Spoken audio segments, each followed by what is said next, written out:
L'actualité en Guadeloupe, rien n'a vraiment changé. C'est toujours la Covid-19. La Guadeloupe est en rouge, en roussi. À qui la faute? Des nouvelles mesures vont être appliquées ce soir. Bars, restaurants, plages, rivières, restrictions. Et l'argent pas qu'à rentrer. L'école des enseignants ont peur. Ils sont malades, en congé de maladie. Tout le monde paie pour demain. Et le monde qui a coûté les obsèques pour savent qui monde qui prie. Tout le monde paie pour demain. Pour travail à yo, pour santé à yo, pour famille à yo, pour projet à yo, pour liberté à yo. Question posée, est-ce que demain sera meilleur que hier et d'aujourd'hui? À rien pas certain. Combien de temps cela va durer? Et en plus, le problème de l'eau est toujours d'actualité en plein Covid-19.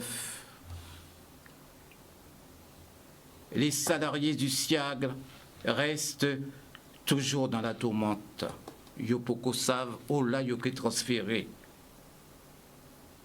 Et pour Pekembe, le gouvernement l'a mettait en plan de relance.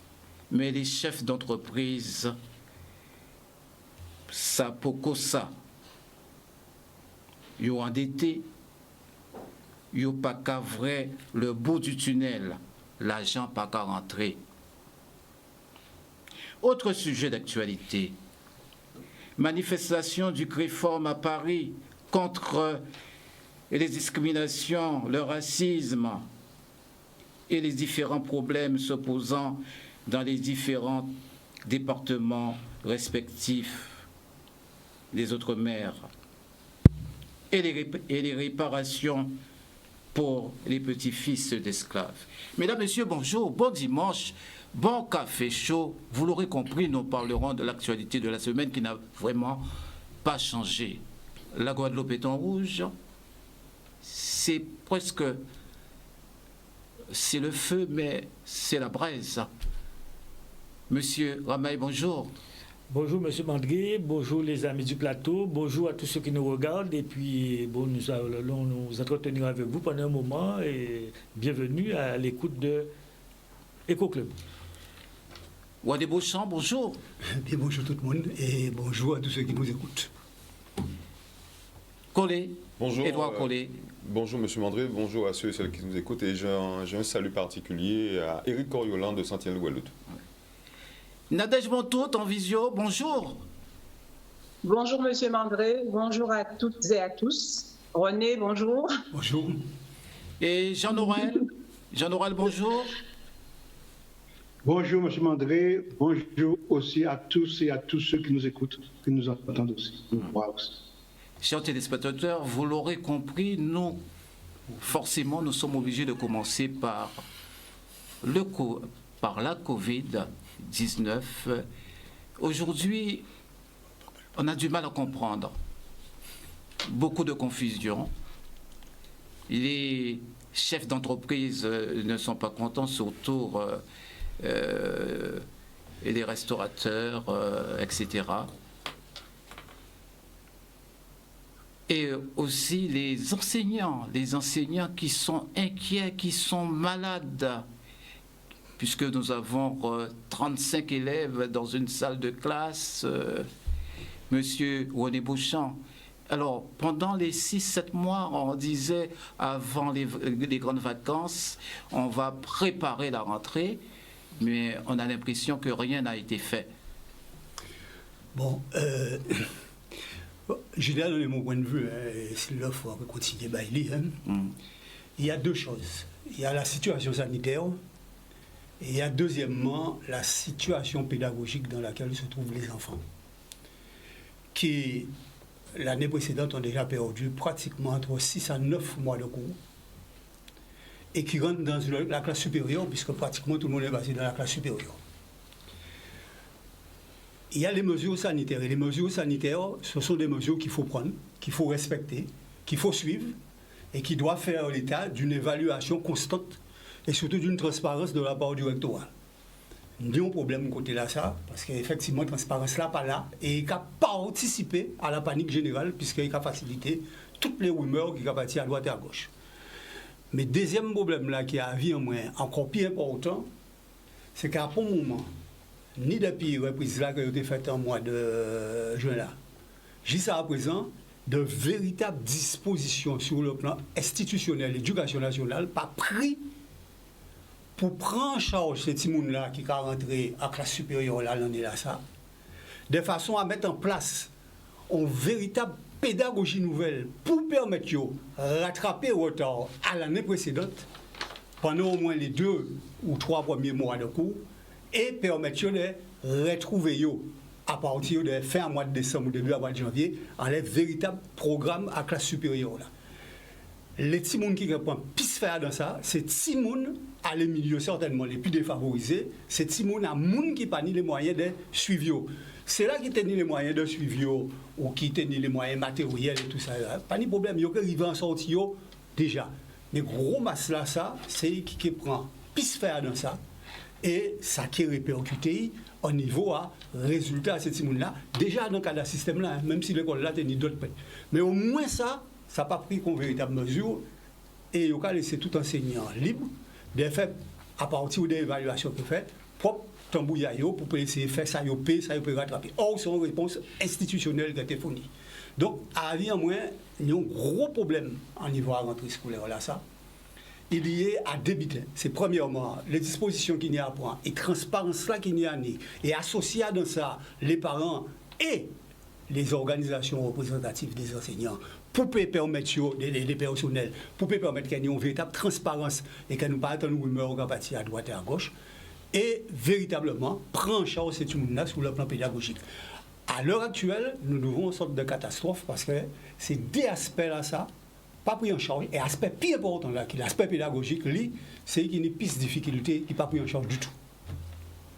Donc, c'est point de vue en moins, en ce qui a concerné la situation-là au niveau de l'éducation, à l'heure actuelle. Donc, ça veut dire que ça a mal géré.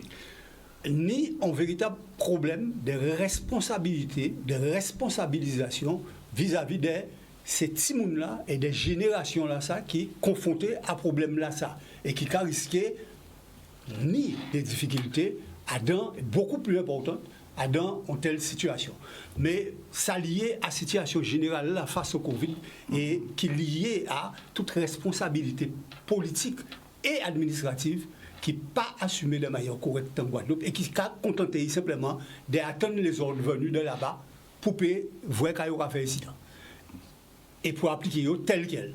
Malheureusement, nous ne pouvons pas appuyer nous en Guadeloupe véritablement à l'heure actuelle à un véritable comité scientifique qui peut constituer en Guadeloupe et qui n'a la possibilité de le constituer en Guadeloupe. Nous avons suffisamment de monde qui travaille sur le plan de la médecine, de la recherche, de la pharmacie, etc., qui peut permettre de bailler un avis en les situations sanitaires-là, en lesquelles on a une réponse politique.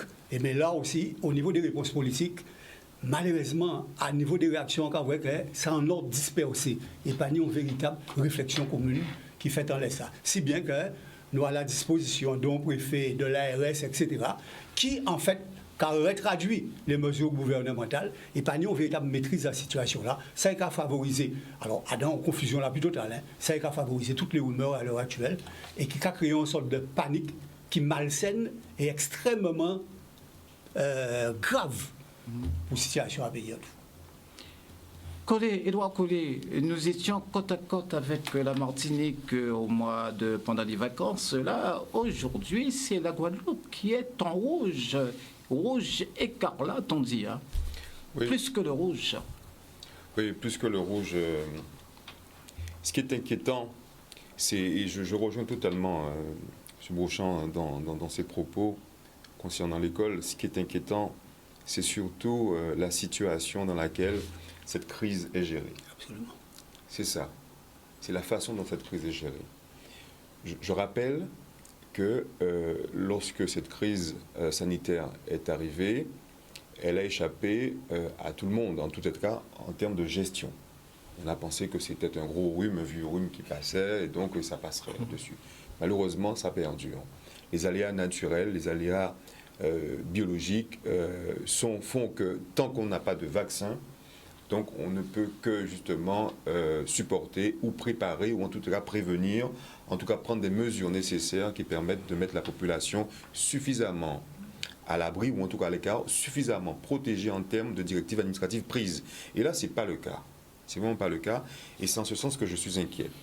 La prolifération, elle est à la limite même, je dirais, presque, normale, entre guillemets, eu égard que nous interéchangeons, nous avons des activités, nous allons et venons, nous ne sommes pas confinés, bien évidemment, donc c'est un peu normal qu'on puisse se retrouver dans une situation de contagiosité, d'autant qu'il n'y a pas d'immunité collective de créer. Et c'est ça, hein? Ça veut dire qu'on n'arrive pas à s'immuniser contre ce virus-là. Maintenant, il est pour moi fondamental de constater une grande confusion, et ça reprend un peu ce que tu as dit, une grande confusion eu égard à la manière dont justement cette crise est administrée. Et c'est vrai que quand je prends le cas des écoles, c'est un peu le sens de votre question de tout à l'heure, je suis très inquiet. Vous imaginez qu'à un moment donné, il était question, dès que le premier cas d'enfant, cas contact ou cas confirmé de Covid, on fermait soit la classe, soit l'école. Maintenant, le gouvernement décide de faire monter justement le plafond. Il faut 3 enfants pour arriver à fermer une école. Alors j'entends bien que la nécessité de service public de l'enseignement doit pouvoir perdurer. Mais à quel prix, M. Mandry? À quel prix? Au sacrifice de quoi? Et de qui? Et ça m'inquiète.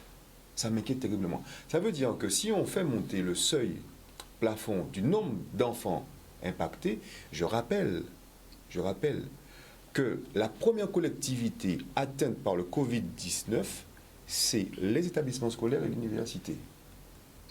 C'est la première collectivité. Les cas de clusters concentriques, c'est là qu'on les trouve. Et ça, malheureusement, ça échappe totalement à la visibilité du gouvernement. Si on parle de guerre, on doit parler d'effort de guerre. L'effort de guerre doit être soutenu par tous. Il n'est pas question de manière disproportionnée de dire que celui-là est fermé, et que les autres continuent. Et c'est ça qui m'inquiète, M. Mandry. C'est cette administration, cette gestion hasardeuse de la Covid-19. Ça, c'est très inquiétant. Très, très inquiétant. Je note que lorsqu'on décide de fermer telle ou telle activité, M. Mandry, on peut se questionner légitimement et valablement. Le virus circule partout. Mais vraiment partout.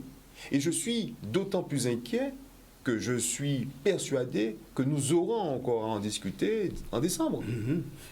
Nous aurons encore à en discuter en décembre. Cette gestion d'amateur faite par ce gouvernement est inquiétante.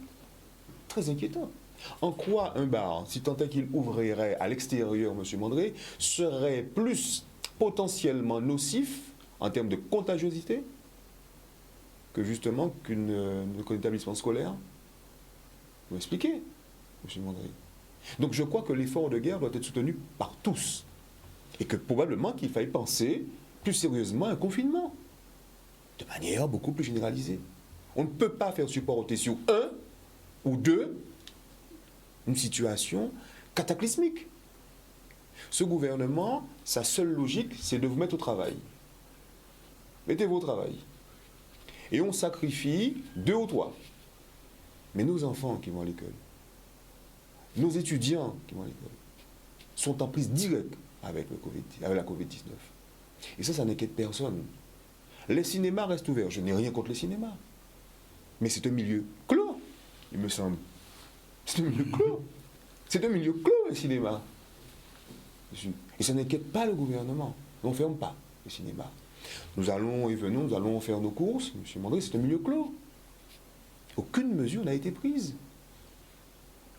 Mais on veut sacrifier les bars, les restaurateurs. Je connais des chefs d'entreprise, M. Mandry, qui sont très inquiets.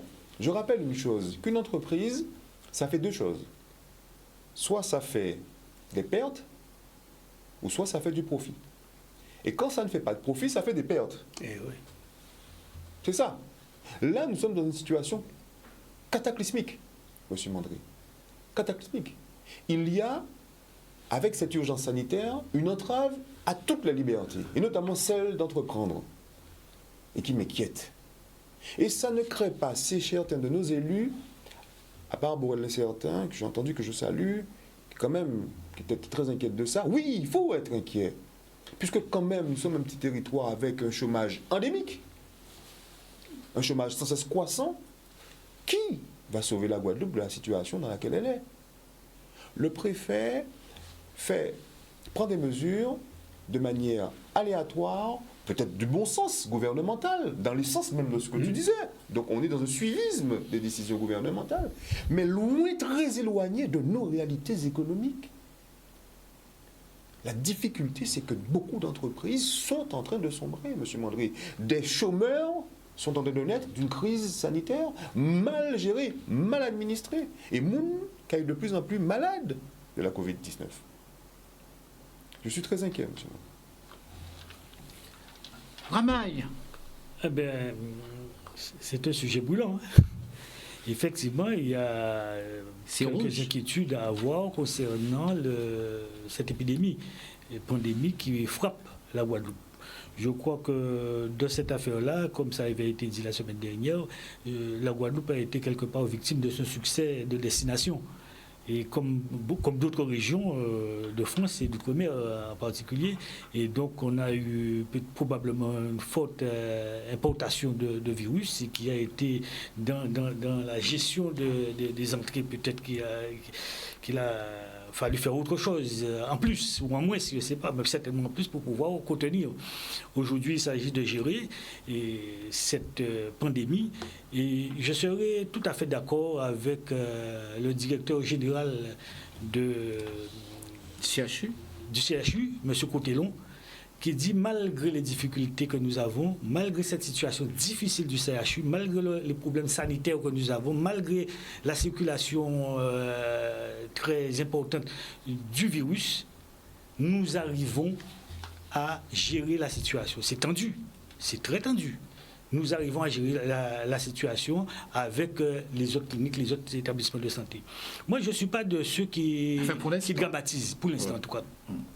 Et je reste persuadé quand même que malgré les difficultés, malgré des critiques par-ci par-là, il faut prendre des initiatives. Il y a des initiatives qui ne sont peut-être pas toujours les bonnes, hein. Je peux concevoir, mais la situation est gérée de manière à pouvoir faire au mieux pour contenir cette infection. Moi, je ne suis pas de ceux qui font du catastrophisme. Tout est mauvais, tout est mal fait. On voit bien que lorsqu'il s'agit de faire une sélection, par exemple, de l'équipe de France, s'il y a 60 millions de supporters, il y a 60 millions de sélectionneurs. Il faut bien qu'il y ait un qui, aujourd'hui, à la personne de M. Deschamps, qui prend la décision. Les autres peuvent dire ce qu'ils veulent, mais il faut quand même qu'il y ait un pour prendre l'initiative. De même de la part des supporters. Hein, les supporters, vous voulez dire que c'est pas facile. C'est pas facile. Les supporters d'une équipe de foot, par exemple, pour prendre cet exemple-là que tout le monde connaît bien, eh bien, tout le monde est arbitré. Mais il y a un seul qui prend la décision sur le terrain. Il faut bien qu'il y ait un. Et tout le monde, chacun peut avoir son avis. Moi aussi, j'ai mon avis. Il y a certainement des choses qui ne vont pas, des choses qu'on aurait pu faire autrement. Au lieu de fermer les bars, de fermer par exemple les écoles, les établissements où on va s'approvisionner en alimentation. Moi, je ne suis pas de cet avis-là. Il faut gérer, il faut vivre avec le Covid. On ne va pas fermer les classes. Il y a des gens qui... J'ai l'impression, dans cette affaire-là, et là je passe sur l'aspect au niveau des écoles. Moi, j'entends tous les jours, c'est une catastrophisme totale. Rien ne va. Il faut tout refaire. Rien n'est respecté. Mais voilà, nous, mais les Guadeloupéens ne sont pas dupes. Hein. On voit bien qu'il y a raison, qu'il y a tort. On voit bien entre suivre ceux qui râlent tous les jours parce que rien n'est bon et l'ARS, par exemple, si on demande les Guadeloupéens de suivre, j'ai l'impression qu'il n'y aura pas photo. Alors, il faut arrêter de faire du catastrophisme, de faire peur aux gens. Moi, j'estime que c'est une situation difficile, certes, mais on a les moyens de gérer cette affaire-là. Concernant toujours cet aspect de classe, il y a des gens qui disent tout, ah ben, rien n'est bon, il faut tout refaire, c'est pas bon. Je ne disconviens pas, mais ces gens-là, le plus souvent, ils plaident pour rester souvent chez eux, mais avec leur salaire. Je dirais tout simplement, monsieur, pour les mêmes personnes, non, il faut me laisser terminer, ces mêmes personnes, et je tiens à faire un grief au service public, pour avoir un rendez-vous, pour remplir un papier administratif, aujourd'hui, c'est le parcours du combattant. On n'a pas accès aux établissements publics. Non, mais vous parlez des enseignants. Je parle de la sécurité sociale, je parle de tous les services chefs d'entreprise. Non, je viendrai sur les chefs d'entreprise. Ils ont la même réaction que les chefs d'entreprise de Marseille. Oui, non, mais tout à fait. Mais ces mêmes personnes qui demandent à rester chez eux, de ne pas travailler ou d'avoir le salaire sans travailler, quand ils vont acheter le pain, il faut qu'il y ait du pain chaud pour eux. Il faut des gens qui travaillent pour avoir le pain chaud. Mais s'ils sont malades, ils ne vont pas aller contaminer les autres. Quand on est malade, d'accord. Oui. Mais quand on demande à chercher des possibilités pour être payé, à la maison ou même dans l'entreprise, sans remplir sa fonction. Mais, je termine. Quand on va chercher le pain, il faut avoir le pain chaud. Il faut des gens pour faire le pain chaud. Quand on va au supermarché, il faut avoir des caissières. Il faut avoir des caissières pour faire la caisse.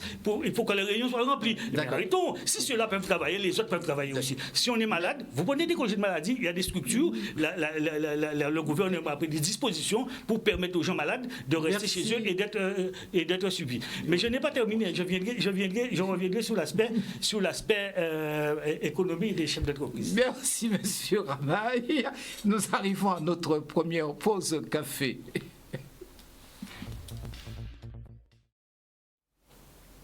Et nous revoilà.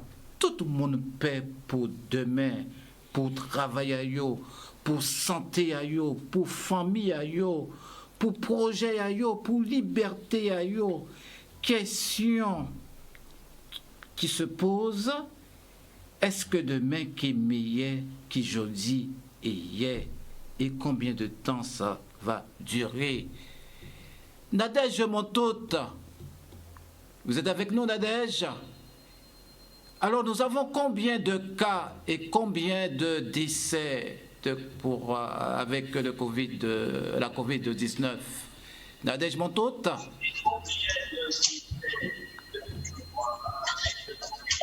On a du mal à vous entendre chez nous. Aïe, aïe, aïe. On vous entend très mal. Nadège Montoute. C'est bon. Ça va maintenant, c'est mieux? Bien, alors on va... Ou alors, Jean-Noël, vous êtes avec nous? Ben, ça passe très mal. Là. Alors, Nadège? On n'entend pas Nadège. Nadège, on ne vous entend pas. Alors, Nadège? Là, j'entends, mais à peine. Là, on vous entend. On vous entend. Oui, combien de cas avons-nous? Là, j'entends, oui. Oui, oui. Nous avons combien de cas? 1000 cas?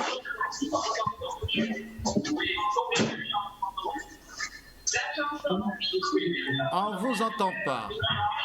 Oh là là. J'entends pas.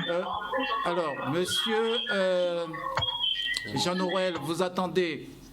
Donc, à vous, Nadège. Bon, on va essayer de trouver une solution pour cela. Alors, d'après vous, monsieur, alors à qui la faute, puisque nous sommes en rouge là, vous disiez que bon, rien n'a été fait, c'est la confusion au niveau de l'école, donc on ne comprend pas trop avec le cinéma, les salles de cinéma qui restent ouvertes et puis les bars fermés, donc il y a une confusion. Monsieur René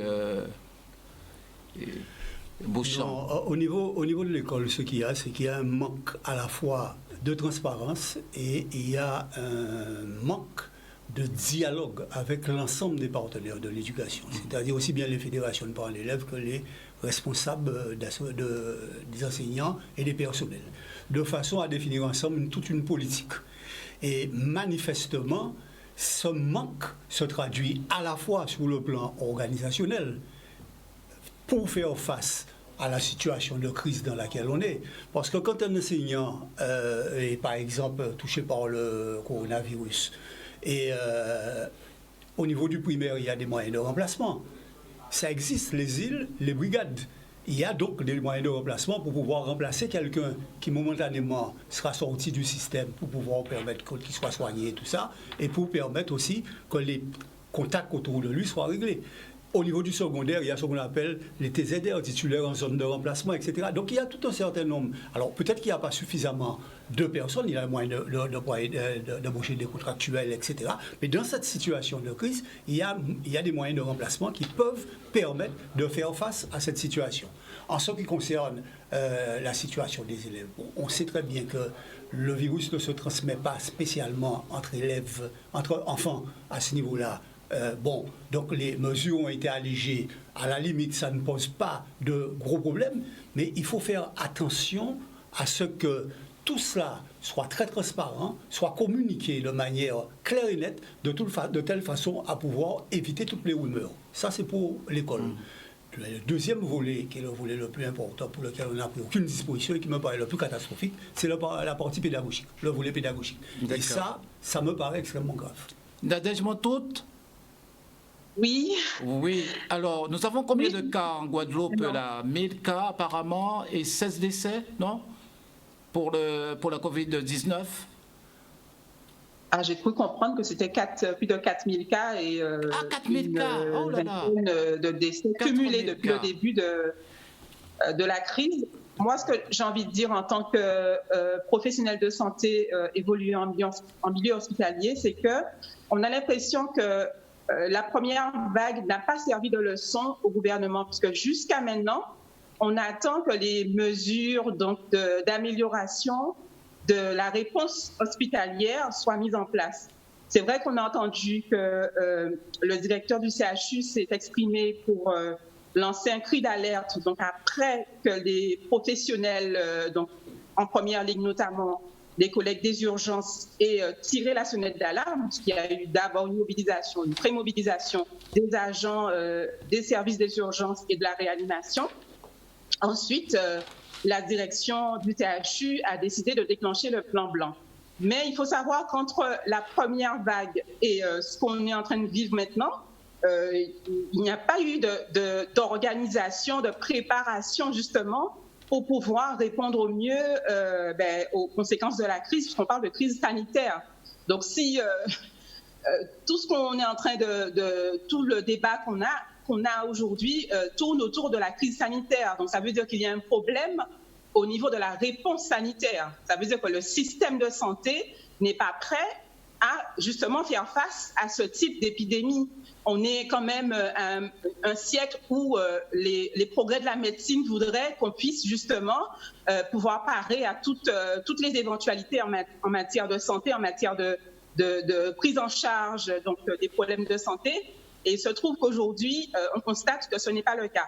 Donc je pense qu'il faut justement ramener le débat à cet aspect dont on ne parle pas beaucoup. Je n'entends pas suffisamment les acteurs donc, du système de santé s'exprimer en dehors du national où pas mal de médecins, des syndicats de médecins s'expriment et dénoncent justement les mesures d'austérité qui ont été prises jusqu'ici et qui justement génèrent les problèmes qu'on connaît aujourd'hui, puisque c'est le système de santé qui est défaillant.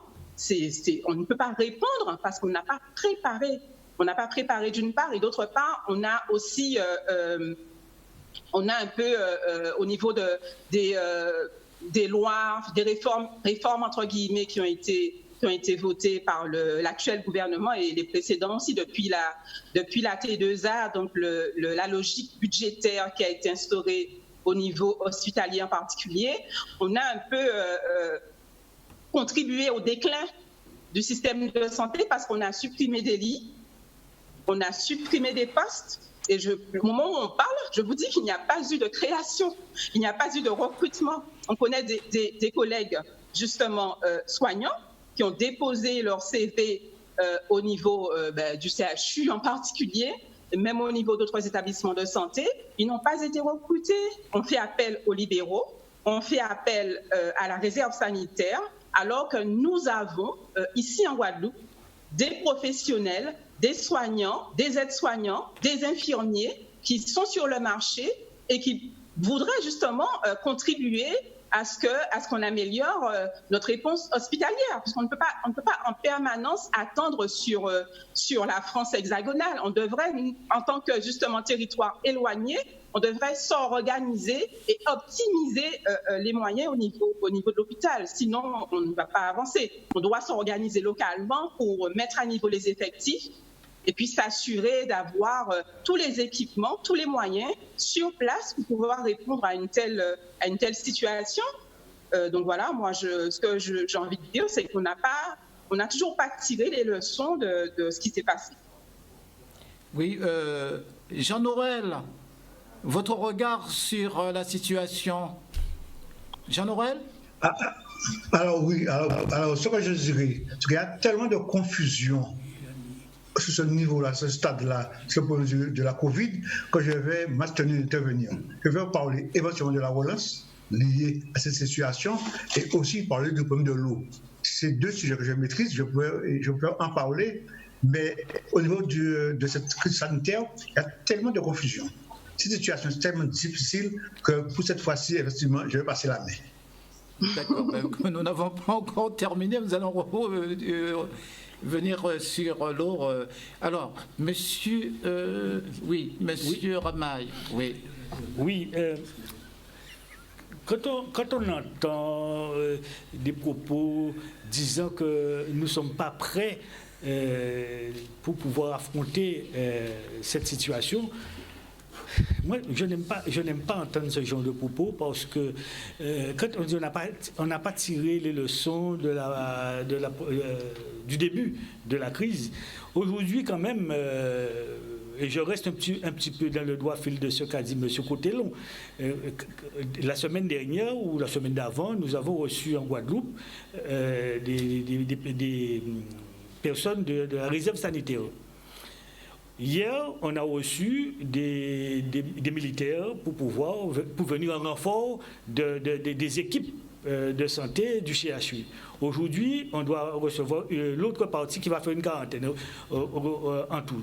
Donc, je ne sais pas, hein, certainement, on peut en faire plus, hein, certainement. Mais quand on essaie de faire croire aux Guadeloupéens que le système de santé est défaillant et qu'on risque de mourir parce qu'on va arriver probablement à choisir qui on va sauver, moi, je dis que je ne peux pas m'inscrire dans cet aspect-là. Je crois que la direction de l'hôpital, avec les autres hôpitaux et cliniques du pays, avec les renforts qu'on a vers la Martinique, vers la Guyane et vers la métropole, avec la rapidité des avions aujourd'hui, je ne crois pas que la Guadeloupe est isolée au point de faire paniquer les gens. Je crois que jusqu'à maintenant, la situation est dans l'ordre on ne peut pas dire que c'est une situation maîtrisée.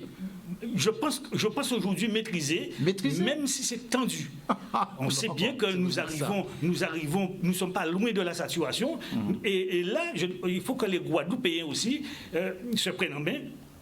Respecter les gestes barrières, notamment en famille. Il n'est pas interdit d'être en famille le dimanche, le samedi, le soir, mais respecter le minimum, autant que possible, repousser les anniversaires, repousser les rencontres conviviales, ou alors prendre les précautions, les gestes barrières qu'il faut, mais il faut que nous soyons un peu plus disciplinés. Nous devons faire reculer, et nous avons la capacité de faire reculer cette Covid-19. Déjà, on a vu en février-mars, la Guadeloupe n'était pas si atteinte que ça. On a pu limiter la casse.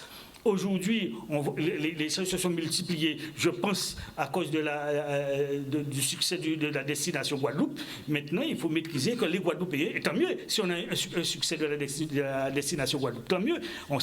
Et je rends hommage à tous ceux qui sont dans le domaine touristique et de la restauration. Aujourd'hui, il faut prendre le taureau par les cornes. Chaque Guadeloupéen doit se sentir responsable pour faire barrage à ce Covid, pour au moins retrouver le niveau qu'on avait avant, ou en tout cas en début, au mois de février-mars. De manière, je sais que nous sommes capables de faire ça. Les Guadeloupéens, ce sont des gens disciplinés, ce sont des gens responsables. Nous allons y arriver et prenons le taureau par les cornes, mettons-nous ensemble, respectons les gestes barrières, repoussez les anniversaires, prenons les précautions d'usage qu'il faut, et je suis sûr que d'ici mi-octobre, on devrait avoir une situation bien meilleure en Guadeloupe. Et je compte sur les Guadeloupéens. Édouard Collet, alors vous êtes contre les regroupements familiaux? Alors, je tiens à réagir sur cela, et je vais rester dans l'ordre des propos de la directrice de l'ARS, qui est intervenue quelques minutes après l'intervention conjointe entre le préfet, l'ARS, les services donc, de l'État au sujet des dispositions qui ont été prises pour limiter la propagation de la Covid-19. Et j'ai été effaré d'entendre des comparaisons hasardeuses, que je traiterai un peu d'infantilisantes, provenant de Madame Denux, qui, je crois, a manqué de lucidité dans ces propos-là. Puisqu'on ne peut pas, sous couvert d'une propagation de virus exponentielle dans notre département, justifier des mesures en disant que oui, que nous avons des habitudes de nous retrouver en famille, ce qui ne se fait pas à Paris. Je ne vois pas la comparaison. Je ne trouve pas et je ne comprends pas ces propos anti-amicaux. Paris, c'est Paris, la Guadeloupe, c'est la Guadeloupe. Soit nous avons des particularités qui font que nous aimons nous retrouver en famille, nous aimons aller à la plage, et je ne vois pas en quoi ce serait une mesure, ou en tout cas cela justifierait des mesures contraignantes, des mesures attentatoires à nos libertés, sous couvert que nous sommes ce que nous sommes. Parce que ça veut dire ça en fait. Ça veut dire ça. Ce sont des propos malheureux et maladroits. Donc je vais ressaisir le contexte. Moi je crois que dans cette crise sanitaire, cette guerre sanitaire, je rappelle encore, et c'est mon leitmotiv, que l'effort de guerre ne peut pas être supporté par un groupe ou une partie de la population. C'est nous toutes. Je rejoins Raymond quand il parle, effectivement, oui, que les Guadeloupéens sont responsables. Il s'agit de la responsabilisation. Le ministre en charge de la Santé a indiqué qu'il y a ce qu'on appelle une jauge, un nombre de personnes qu'il faudrait respecter dans les regroupements, dans les lieux, particulièrement les lieux publics, dans les lieux dédiés à recevoir du public. La sphère privée, M. Mandré, aucun ministre ne peut intervenir sur la sphère privée. Chez vous, le ministre n'a pas d'intervention à faire chez vous. Hein? On ne peut pas demander à un tel ou une telle, à un Guadeloupéen, quelle que soit la commune où il habiterait, d'interdire un nombre de personnes chez lui, sans loi pénale et sans l'intervention d'un juge. Mais pas fait. Le principe de l'inviolabilité du domicile s'impose dessus sur ça. Donc ça ne concerne que les lieux publics, les jauges que le ministre a indiquées. Cependant, bien évidemment, nous sommes des Guadeloupéens soucieux de notre santé, et la question n'est pas l'infantilisation, ni à faire peur, mais à la responsabilisation des Guadeloupéens. Oui, nous sommes un peuple responsable pour éviter la propagation de la Covid, bien évidemment, de manière responsable chez moi, je limiterai le nombre de personnes. Mais ce n'est pas une directrice de l'ARS, ni un préfet, qui va me l'ordonner, ou me l'obliger, ou m'y contraindre. Pas du tout. Les contraintes administratives, cette police administrative sanitaire, elle ne concernera uniquement que les lieux publics. Là-dessus. Et c'est vrai qu'on a le sentiment qu'on joue avec les peurs. J'essaie de questionner toujours les raisons pour lesquelles, par exemple, les plages sont limitées en accès. Enfin, à la baignade. J'essaie de comprendre, M. Mandré. un bon bain de soleil, un bon sel de mer sur moi. Je pense que des moments quand, je me rappelle, vous savez, je suis de ceux qui aiment partager des émotions avec nos aînés. Là, nous on vit la grippe, maman qui dit mais bon ben non mais. Donc, vous savez, il y a des circonstances d'esprit, des circonstances de spécialité locale qui achoppent avec justement des directives gouvernementales éloignées de nos réalités. Alors que j'ai pensé qu'à un moment donné, lorsqu'on avait donné au préfet des pouvoirs exorbitants, des pouvoirs particuliers, coercitifs dans cette crise-là, je pensais qu'il le ferait de manière, ce qu'on appelle, en supposant que la subsidiarité existerait. C'est-à-dire qu'on le fait au plus petit échelon de décision locale. On va se rapprocher de vous, M. Mandré, on va se rapprocher de tel. On va regarder ensemble, on va vérifier ensemble. Non, c'est fait de manière, je dirais, distanciée et en ne regardant pas du tout et voire même en méprisant un certain nombre d'activités. Et là, c'est encore davantage, ça ajoute une crise à la crise. Est-ce que ce n'est pas la faute, comment dirais-je, de nos élus? Mais nous sommes tous responsables. Nous ne sommes pas organisés. On est organisés, monsieur. Mais qu'est-ce qu'on propose? On est organisés, sauf qu'il y a des peurs qui se jouent. Il y a des... Écoutez, vous avez un préfet qui est parti et qui a laissé à un autre des coups des franches, qui a autorisé un comportement, un fonctionnement, au point que des peurs se sont installées, qu'on a peur un peu de lever le petit doigt. Moi, j'ai vu Josette Borrell, certaine courageuse femme qu'elle est, a décidé de dire mais cette décision réglementaire que prend le préfet donc, est un peu hasardeuse.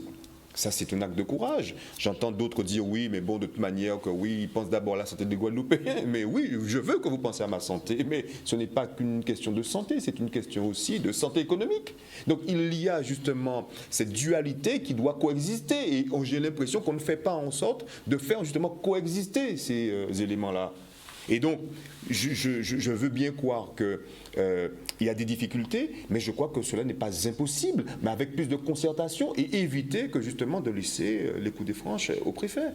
Il faut que justement, oui, que les élus puissent manifester beaucoup plus d'intérêt à demander à ce qu'il y ait justement un principe de conditionnalité dans les décisions préfectorales qui sont prises. Attendez, mais vous faites ça, mais à condition que... Et ça, c'est pas le cas, M. Mondry. Oui. Alors, M.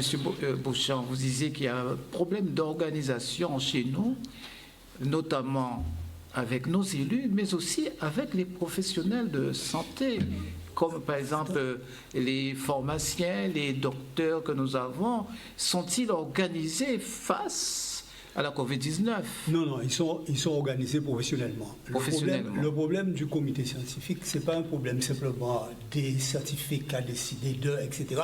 C'est un problème de commande politique. C'est-à-dire qu'il faut qu'il y ait une véritable organisation qui soit mise en place. Il faut que ce soit effectivement les collectivités majeures qui mettent en place ce comité scientifique, qui leur demandent de mettre en place ce comité pour pouvoir les aider dans les décisions qu'il y a à prendre sur un certain nombre de choses, de telle façon qu'on n'ait pas cette confusion de parole où chacun parle de son côté. En fait, la crise du Covid-19 aurait dû justement nous unir et nous amener à plus de responsabilités et non pas à nous retrouver simplement à être des soumis et à accepter tout ce qu'on nous dit, etc. Malheureusement, ce n'est pas le chemin qui a été adopté. Bon. Et c'est ce schéma-là qu'il fallait adopter, de telle façon à pouvoir peser dans le débat face au préfet et avoir à affirmer nos propres responsabilités. Je ne dis pas qu'un certain nombre de mesures qui ont été prises n'étaient pas bonnes. Toutes les mesures n'étaient pas bonnes. Il y a certainement un certain nombre de mesures qui ont été prises qui étaient bonnes. Encore qu'à l'époque où on nous a mis en confinement, peut-être que ce n'était pas le bon moment pour nous mettre en confinement, compte tenu qu'il y avait une maîtrise de la situation générale.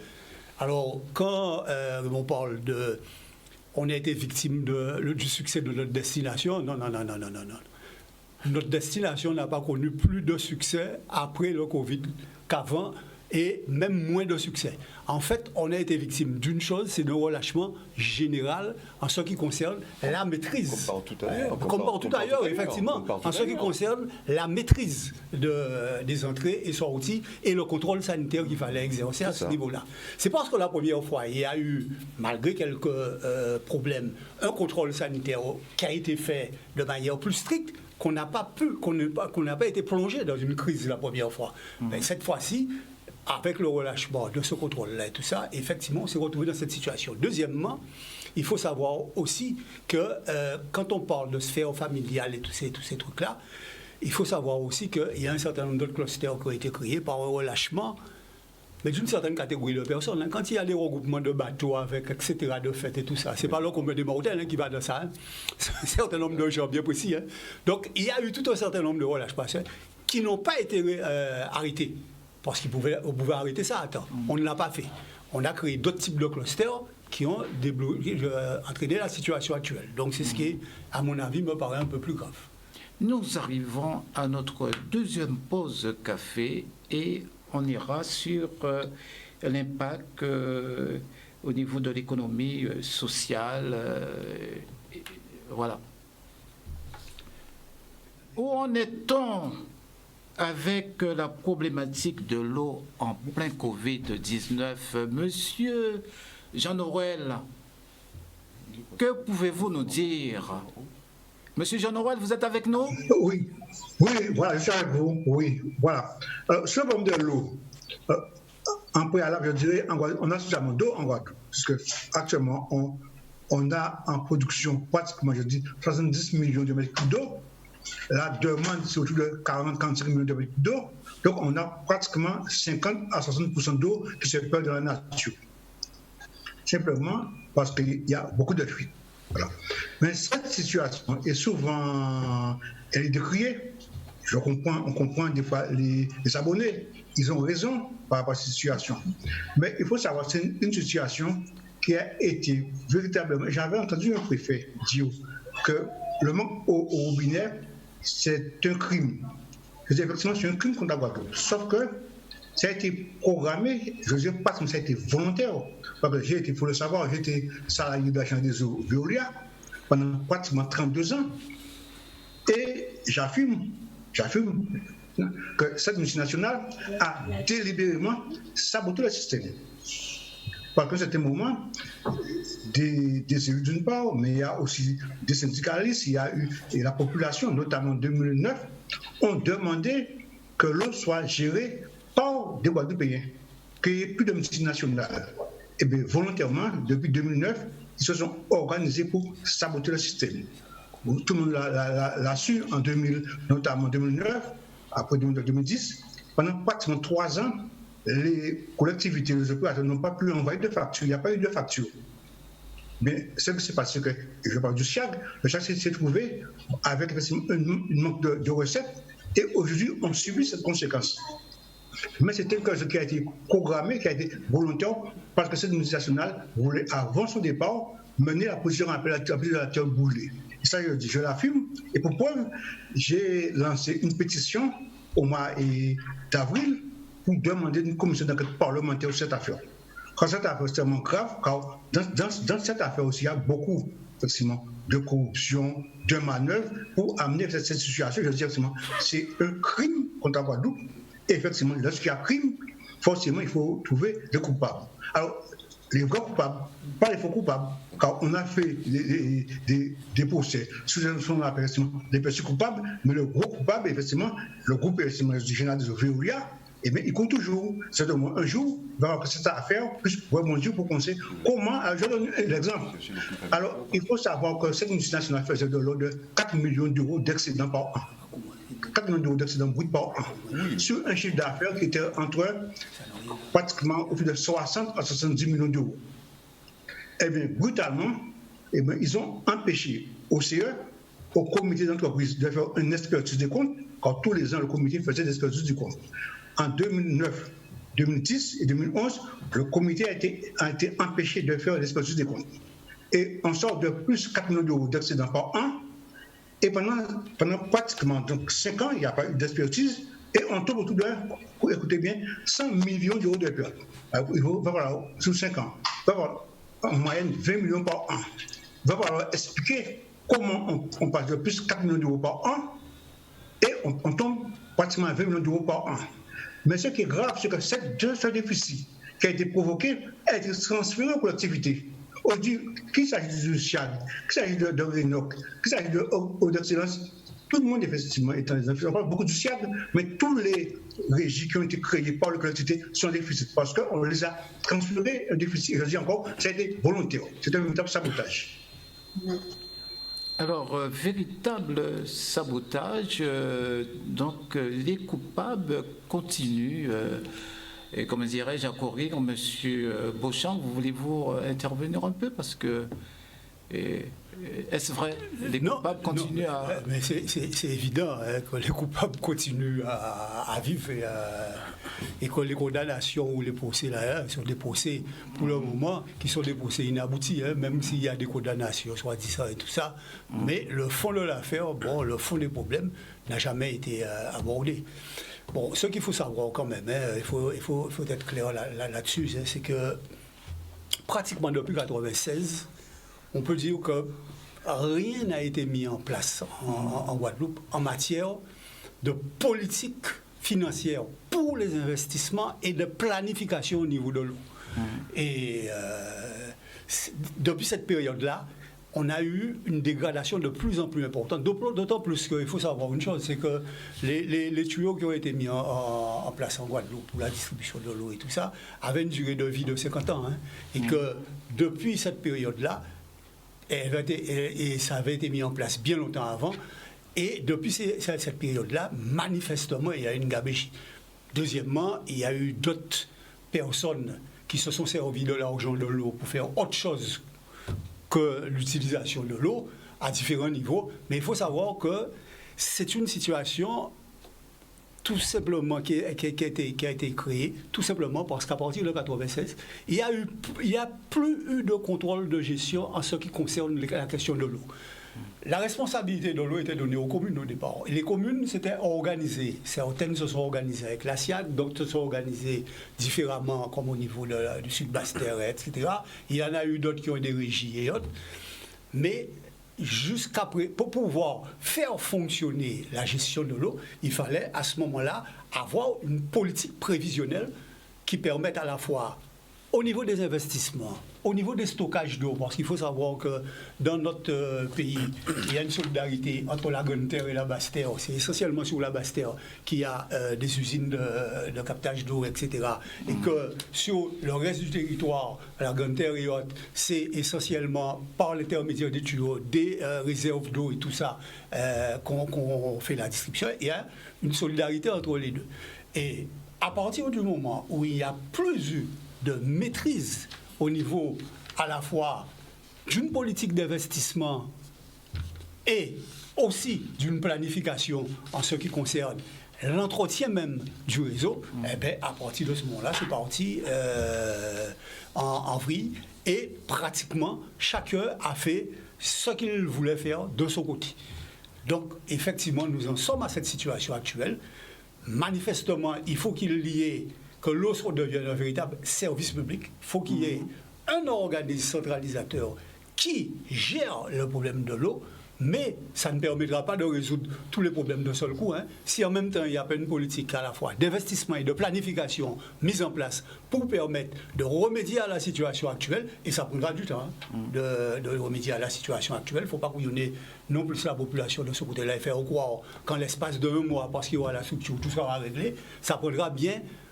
Ça sera bien étalé sur 10 ans parce que changer toute la quantité, tout le système tout le réseau de tuyaux et tout ça, l'améliorer et le changer, il faut savoir que ça prendra un temps particulier et assez important.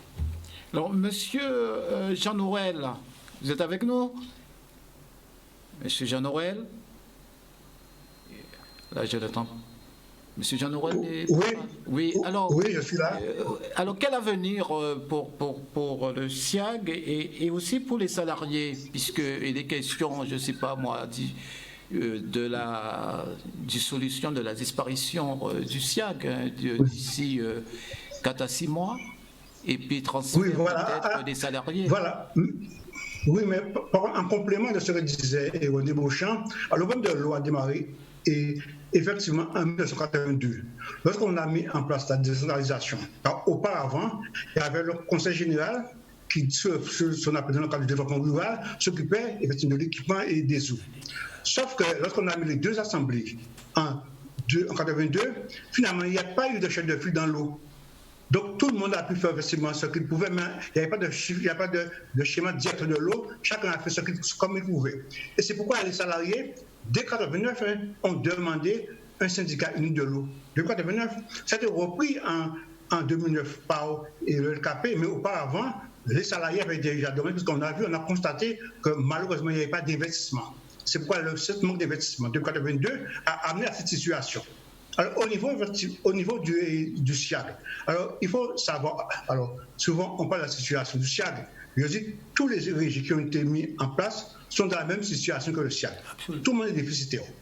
Et je dirais à la rigueur même, et on le voit, le SIAG a un problème de trésorerie parce que les autres régimes, quand le SIAG vend de l'eau pour les Grands Caraïbes, et pour Rénor, et pour Odex, Cap Excellence, et malheureusement, ces organisations déficientes sont incapables de payer le SIAG.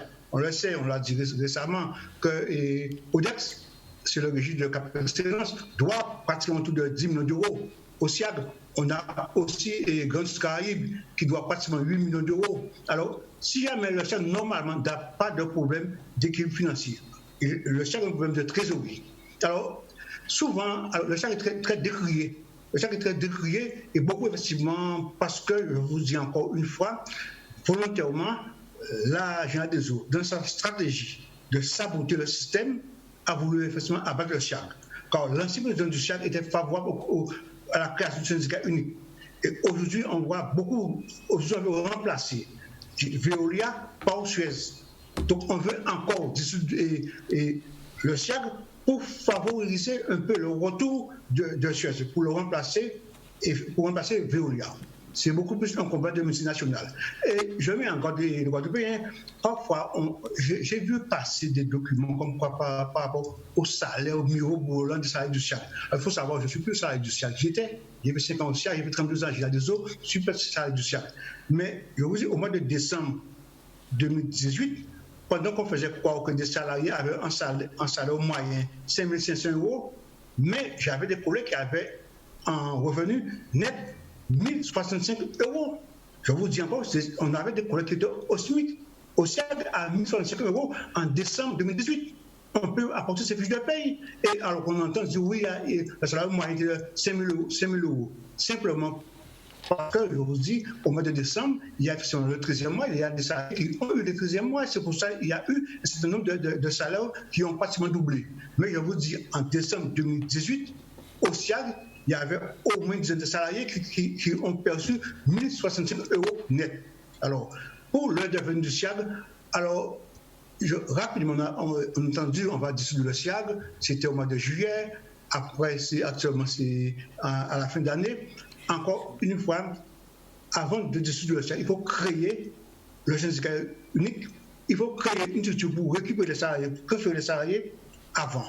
Les salariés ne vont pas accepter que le SIAG soit dissous et qu'eux, effectivement, soient dans la rue. Déjà, si on dissout le SIAG, les salariés seront dans la rue, et dans la rue, il n'y aura pas d'eau dans le robinet. Donc, il faut falloir s'organiser pour créer ce fameux syndicat unique, pour faire le transfert des salariés après dissoudre le SIAG. Car le SIAG, depuis 2009, avec l'accord LKP pour la création du syndicat unique, est amené à disparaître. Tout comme Rénor est amené à disparaître, tout comme Cap Excellence est amené à disparaître. Tous les régions vont disparaître, mais il faut créer un syndicat unique. Et à ce moment-là, on va forcément le SIAG va disparaître. Mais je dis, aujourd'hui, ça il y a des niveau salariés, mais cependant, si d'aventure cette mesure est appliquée dessus le SIAG, eh bien les salariés seront dans la rue avec effectivement les syndicats. Effectivement, les gens n'auront pas d'eau. Ils n'auront pas d'eau dans le robinet puisque les salariés, effectivement, n'auront pas travaillé. Et s'ils ne travaillent pas, il n'y aura pas d'eau dans le robinet. Ils ne coupent pas l'eau, les salariés. Si simplement qu'ils ne travaillent pas, il n'y a pas d'eau dans le robinet. Alors, pour avoir de l'eau, il faut des salariés. Et oui, pour avoir de l'eau, il faut des salariés. Est-ce que nous avons à craindre, monsieur Édouard, oui, une grève justement des salariés du SIAG? C'est-à-dire, on en a déjà eu des débrayages des salariés du SIAG. Et, ils ont raison, ils avaient raison à l'époque de pouvoir le faire. Mais beaucoup plus loin que cela, beaucoup plus loin, monsieur Mandry, le problème il est beaucoup plus vaste. Alors, c'est clair que il faut des salariés. Mais il faut surtout de l'eau. Et il faut surtout une potabilité de l'eau. Et il faut surtout son assainissement. C'est ça qui est important, M. Mandry. Il faut de l'eau, oui, il faut de l'eau potable. Nous avons dans l'eau plusieurs crises. La première, c'est celle de son captage et son arrivée jusqu'à la station de traitement, donc sa potabilité, et de la station donc, qui la rend potable jusqu'à chez vous, donc les canalisations, donc le réseau qui pose problème. Et bien évidemment, nous avons une eau qui pose problème puisqu'elle est chlordéconée. Des crises dans la crise, M. Mandry. Une troisième crise, une énième crise vient se grever, c'est celle justement de tout ce tintamarre autour de la distribution de l'eau, M. Mandry, parce que c'est beaucoup d'argent. C'est beaucoup d'argent. Et nous en payons encore les conséquences. Pour ma part, je reste persuadé qu'un syndicat unique de l'eau, un guichet unique, serait utile et intéressant. Un seul interlocuteur. Je ne suis pas dupe. Pas parce que vous êtes unique. Vous savez, en droit, on dit souvent à juge unique, juge inique. Pas parce que vous êtes seul que forcément que les choses se passent bien, M. Mandry. Mais tout au moins, il y aura une nécessité d'avoir un peu plus de transparence et de directivité. Ce que j'appelle directivité, c'est que au moins là, il y aura la possibilité de pouvoir mieux relier, mieux comprendre certaines interconnexions, ce qui était un peu le flou auparavant. Mais est-ce que véritablement c'est la garantie d'une sanité de l'eau? Ce que je ne crois pas du tout, puisque ce n'est pas demain que l'eau sera... qu'on pourra retirer la chlordécone dans l'eau. Est-ce que pour autant les tuyaux seront seront conformes à ce qui est attendu, dans le temps qui est nécessaire, et que les tours d'eau puissent cesser, ce qui a commencé à diminuer légèrement, mais pas suffisamment pour que nous ayons de l'eau, et pour que nous puissions être à la hauteur de nos prétentions, nous Guadeloupéens. Donc, tous ces problèmes, en dehors de ce qui a été expliqué, et avec des éléments quand même assez controversables, mais des éléments qui se tiennent par l'intervenant de tout à l'heure, je pense que cette problématique de l'eau doit être beaucoup plus urgente et prégnante et appeler véritablement un concours beaucoup plus généralisé justement de nos élus. Et cela commande bien évidemment, et c'est vrai, j'ai beaucoup aimé cette expression, le schéma directeur de l'eau en Guadeloupe. Qu'est-il ? Là, on est en train de faire de l'urgence là-dessus. Mais ce vrai schéma directeur de l'eau, qui ne doit pas être uniquement pensé en amont, mais en aval, c'est quelle eau pour quelle Guadeloupe ? Et quelle qualité de l'eau ? Et c'est ça qui, je crois, doit être aussi être de mise, de telle manière que nous puissions, de manière beaucoup plus pérenne, avoir de l'eau. Et M. Beauchamp a dit quelque chose qui m'a interpellé. C'est vrai. Vous avez de l'eau 365 jours en Guadeloupe, malgré la sécheresse. Nous avons un problème de captage d'eau. Mais ce n'est pas aujourd'hui qu'on aurait dû penser qu'il y a un problème de captage d'eau. M. Mandry. La Caraïbe, allez à Antigua, M. Mandry, il n'y a pas de rivière à Antigua. Barbade. Allez à Barbade, il n'y a pas de rivière à Barbade. Nous avons des exemples dans notre zone naturelle d'échange, qu'est la Caraïbe, M. Mandry. Nous avons des exemples où vous avez des stations de traitement de l'eau de mer et où il n'y a pas de problème d'eau. Alors que nous avons, nous, de l'eau. Nous avons des rivières. Donc c'est un problème véritablement qui est très politique. Ce n'est pas une question de ressources, au sens où on pourrait la trouver dans d'autres pays de la Caraïbe, mais c'est un problème de gestion politique, un problème de l'homme. C'est tout, M. Mandry. Et je ne peux qu'appeler de mes voeux que justement, que c'est les résolutions qui ont été prises pour que nous puissions trouver à mettre en place justement une directivité de l'eau en Guadeloupe puisse se réaliser enfin. Enfin. Et puis, parce que cette crise appelle justement que nous ayons de l'eau. Cette crise sanitaire de la Covid-19 appelle que nous ayons de l'eau de manière beaucoup plus pérenne qu'aujourd'hui. Monsieur Jean-Noël, le gouvernement pense d'investir 50 millions pour l'eau. Que pensez-vous? Non, c'est ridicule. Pour vous dire, normalement, franchement, 1 kilomètre de conduite, ça coûte 1 million d'euros pour remplacer 1 kilomètre de conduite. En Guadeloupe, nous avons 4 000 kilomètres de conduite. Ce n'est pas avec 50 millions d'euros qu'on va résoudre le problème de l'eau. Je ne parle rien du niveau de conduite. Ça, quand on a les usines, justement, on parle d'eau chlordéconée. Aujourd'hui, on peut mettre en place des usines qui permettent d'enlever facilement les molécules de chlordécone dans l'eau. mais il faut mettre en place ces usines. Or, alors, il faut savoir que le montant investi pour l'eau, ça se situe autour de 900 millions d'euros. Dans un premier temps, sur les 900 millions d'euros. Oui, c'est un milliard. Et l'État s'était engagé en 2009 à financer. Et lorsque le président Hollande est venu ici en Guadeloupe, il me semble, en 2014, il s'était engagé lui aussi à financer ces 900 millions. Sauf qu'il y a une condition qui est posée. Il faut créer un syndicat unique. Donc il faut que les élus créent un syndicat unique et après, effectivement, qu'ils puissent avoir effectivement ce versement de pas 900 millions de coûts, mais au moins, anciennement, on puisse faire pratiquement tout de 120 à 130 millions d'euros de travaux par an pour résoudre le problème de l'eau. Alors, Nadège Montaute, Nadège, vous êtes encore là? Je suis là. Oui, alors un petit mot sur la problématique de l'eau. Alors, surtout... Parce que, donc, déjà, je remercie Monsieur Jean-Noël pour les explications donc, que j'estime être conformes à la réalité de l'époque, parce qu'on ne parle pas assez de l'historique de l'affaire de l'eau. Et c'est vrai que ça permet de comprendre pourquoi on en est là aujourd'hui. Donc, il explique que des multinationales, une multinationale en particulier, a voulu spéculer sur la ressource, parce qu'on sait qu'on a la ressource est présente en Guadeloupe, tout le monde le sait, on ne cesse de le répéter. Sauf qu'il y a eu à l'époque de la spéculation sur la ressource, donc un bien commun, et ce qui nous amène à la situation aujourd'hui. Donc, il ne faut surtout pas commettre la même erreur, donc en confiant cette ressource à une autre multinationale.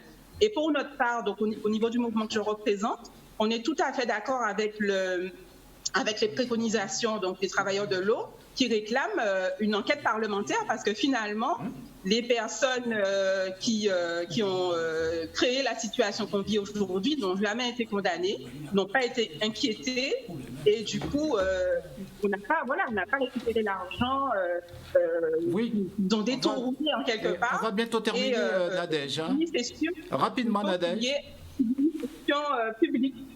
Donc, on est pour une gestion publique, qu'importe l'organisme, pour que la gestion reste publique et que les réseaux soient réparés à la hauteur des investissements qu'il faut réaliser. Merci Nadège, merci Jean-Noël, merci Monsieur Rameil, nous n'avons pas beaucoup de temps, Monsieur René Beauchamp, merci Édouard Collet. Et notre émission arrive à sa fin. Chers téléspectateurs, merci de nous avoir suivis et à dimanche, si vous voulez bien.